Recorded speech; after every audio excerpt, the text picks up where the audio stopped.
আমার প্রাণ প্রিয় মুরাদনগরের ছাত্র ভাইদের ঢাকাস্থ যে ভাইয়েরা আছেন, তাদের আয়োজনে আজকের ইফতার মাহফিল। আমি দুটো কথা শুধু বলতে চাই, যেহেতু সময় নাই, দুটো স্মৃতিচারণ করতে চাই। 1986 সালে আমি কাউকে সম্বোধন করতে পারি না বলে ক্ষমা চাচ্ছি, যেহেতু সময় সংক্ষিপ্ত।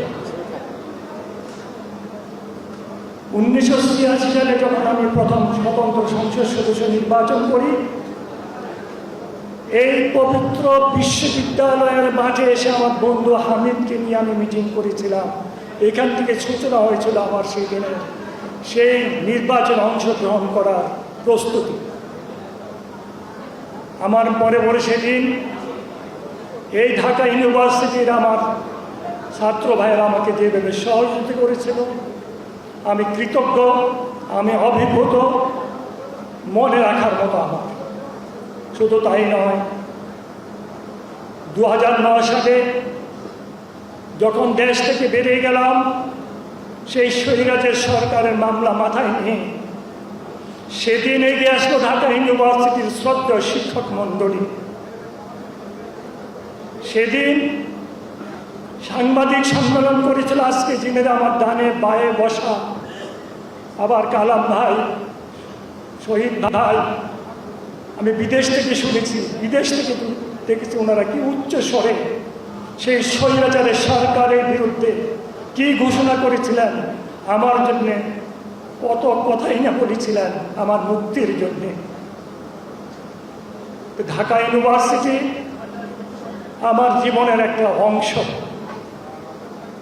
কারণ 86 সালে নির্বাচন আরম্ভ হয় ঢাকা ইউনিভার্সিটি থেকে। দেশ থেকে যখন বেরিয়ে যায়, তখন আমার পক্ষে নেমে আছে ঢাকা ইউনিভার্সিটির শব্দ আমার মুরাদনগরস্থ শিক্ষক মণ্ডলী। আমি ওনাদের কাছে কৃতজ্ঞ, আমি অভিভূত। যতদিন বেঁচে থাকবো আমার এগুলি মনে থাকবে। ভাইয়েরা, আপনাদেরকে একটু অনুরোধ করব, আপনারা আমার সাথে একমত হবেন কিনা।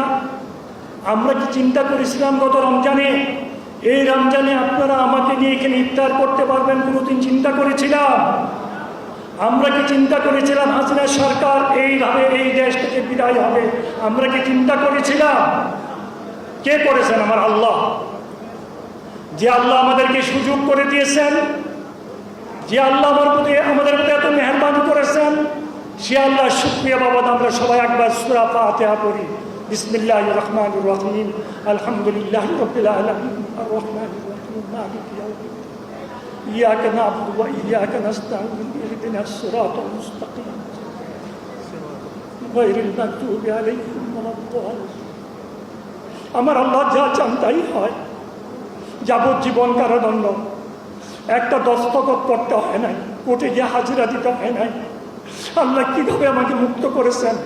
শুধু মুক্ত করেন, শুধু মুক্তি করেন নাই, ইজ্জত সহকারে দেশে নিয়ে আসছেন এবং ঢাকা ইউনিভার্সিটিতে আজকে ইফতার মাহফিলে যোগদান করার ব্যবস্থা করে দিয়েছেন। আমি যদি আমার আল্লাহর রাস্তায় কোরবানি করে কুচি কুচি করে কেটে বিলাই দেই, আমার আল্লাহ তাকে শুকরিয়া দেয় হবে না। আমার আল্লাহ যে মেহরবানি, যে দয়া করেছেন। সুবহানাল্লাহি ওয়া বিহামদিহি, সুবহানাল্লাহিল আযীম। আপনাদের কাছে একটাই অনুরোধ করব, আপনাদেরকে ধৈর্য ধরতে হবে, আপনাদেরকে ধৈর্য ধরতে হবে এবং রাগকে সম্বরণ করতে হবে। ইফতারের সময় হয়ে গেছে, আমি আর বক্তব্য বাড়াতে চাই না, আপনারা দোয়া করেন।